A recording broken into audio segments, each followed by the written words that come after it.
Good morning, good afternoon, good evening, good night, whatever time you decide to watch this video. My name is Joshua Cleveland, and I'm coming on here just to share a few things to conclude a study of restoration. First off, though, I'd like to say Happy Father's Day to all the fathers out there. It's truly a blessing to be a father. I'm a father myself of three. I love my children, and it's truly a blessing. So, to conclude on restoration, I'd like to share a dream that I had some years ago, maybe about 2 to 4 years ago.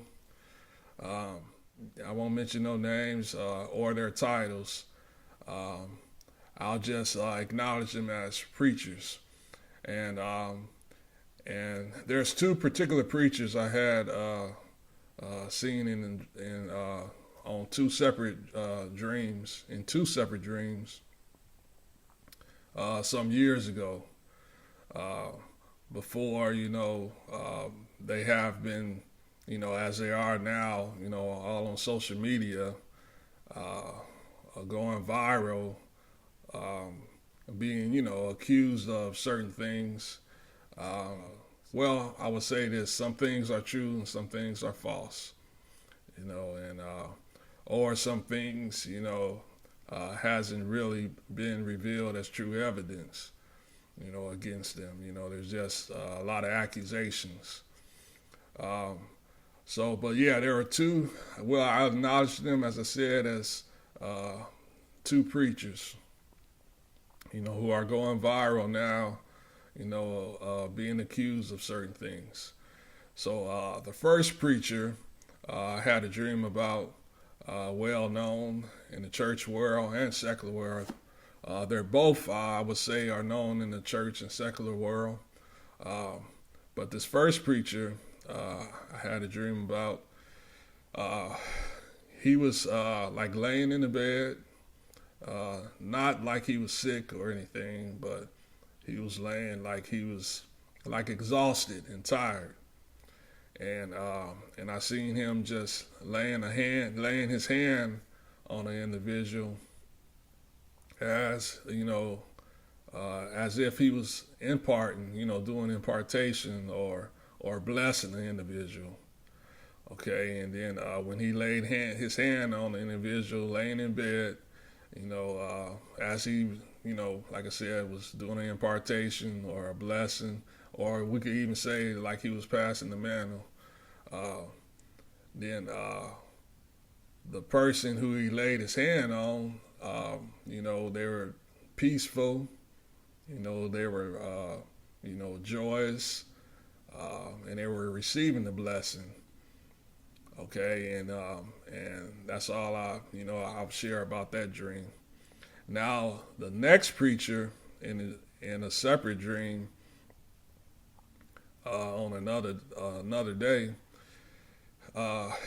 he did the same thing to an individual. He laid his hand on the individual.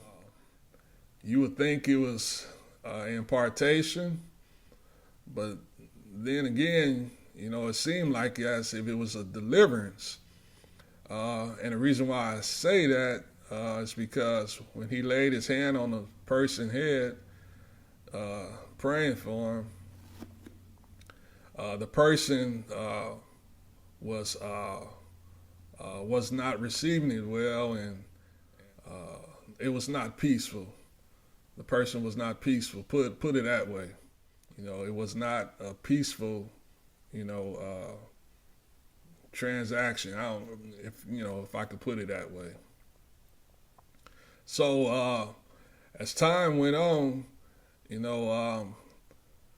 I stopped having dreams about the first preacher, but the second preacher, who I seen when he prayed for someone and that person didn't receive it well, and I started having more and more dreams about that second preacher. And so, to make a long story short, the last dream I had about the second preacher, I was hearing the service on the TV, and I know this gonna sound, strange. And I recognized that, the person who was talking was this preacher, the second preacher. And I can remember I was like preparing something in the kitchen, but I could hear, the organ playing on the TV, and I'm like, man, whoever on that organ, they killing. And but then I went from being where I was at, hearing the service on the TV, and like I was just that fast, like in a blink of an eye, I went from watching to being in the service I was hearing on the TV. Okay, so, and I'm just standing there like, just watching, and a lot of my dreams are like this. I'm just standing there like watching. I don't know if people could even notice I'm there, but I'm standing there watching. This preacher was walking the floor, talking. As I said, the organ was playing behind him. And, but all of a sudden, I recognized the husband of lady preacher or leader had went and told him something in his ear while he was up there, walking the floor. I mean, and that's, I recognized who he was. But all of a sudden, after he, shared what he shared with him in his ear, this preacher had fell to the floor. And he started crawling on the floor, on his belly and on his arms. And then he'll crawl, and then he'll grab his leg as if he was in pain, hollering and, like he was in pain. And he'll grab his leg, and then he'll go back to crawling on the floor. And then he would try to raise up on his belly, I'm just sharing this how I seen it, as a snake. So when I woke up from the dream, it made sense. All those other dreams I had about that second preacher. And so I realized what was going on with him then. That's it. The spirit he would operate in from time to time. That's pretty much what it was, what I was shown in that last dream I had about him. But my attention was later on was turned from him and was turned towards the crowd who was there. The congregants, the church, if I could use that word. And it was like I was shown, you're looking at him, but what are they doing, the church? And so my attention was immediately turned from him to the church. And like, what are they doing? And so, and I started thinking about it more, and the more I started doing this study on exposure, recovery, and restoration, then my attention went to looking at that preacher needs restoration now.